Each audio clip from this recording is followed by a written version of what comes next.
Oh, thank you. And then let's open floor for questions. Sure. I think that there are some interesting things which have been discussed already. Oh, yeah, yeah. So questions, please. One question. Sure. When you mention maximum likelihood, what for do you use it?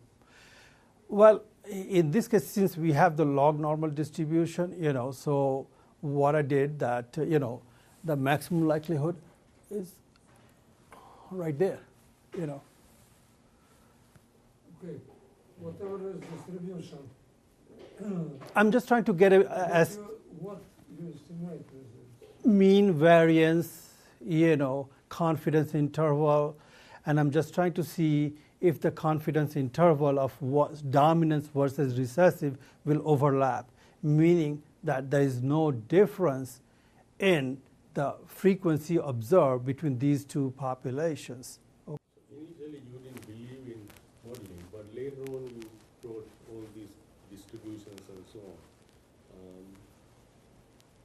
I'm getting puzzled how those distributions, is there sort of theoretical basis for bringing those distributions? Yeah. Or See, later on the distribution. Or you are fitting into the data? Or Okay, what I'm saying that later on the distributions that I brought in, yeah. That's based upon what we saw the data, what's in the data, and bringing those distribution did not improve the prediction. That was my point. Okay, so you cannot work with any kind of distribution. You will have to work with those mathematical equations. You will have to invent basically a graph of a function that has the similar type of genetic fitness that the original data. It just does a better job, and that is the trick. If you can do that, you can get away from any kind of distribution. You don't have to make any inference from maximum likelihood. Okay, it is some kind of methodological conclusion, but how you apply it, or to what you apply it?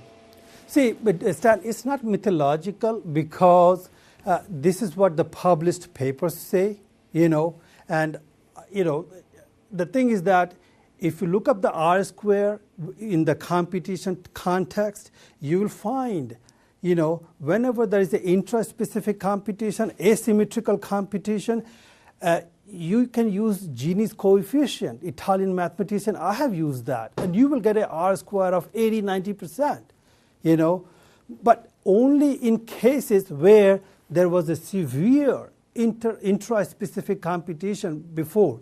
So it is a fitness, it is a genetic fitness, survival of the fittest. Intraspecific competition is giving you the best fit to do interspecific competition. That's number one. And number two, the two different populations are filling the space or competing interspecifically or between the cell size in a different mechanism. You need to consider that, and you also need to consider that these genes that are being repressed, the cell type, how we can simulate that. So if you want to make a drug discovery, you will have to think about the asymmetrical competition, which is by the bigger size, and also the competition by the smaller cells. So you have to think about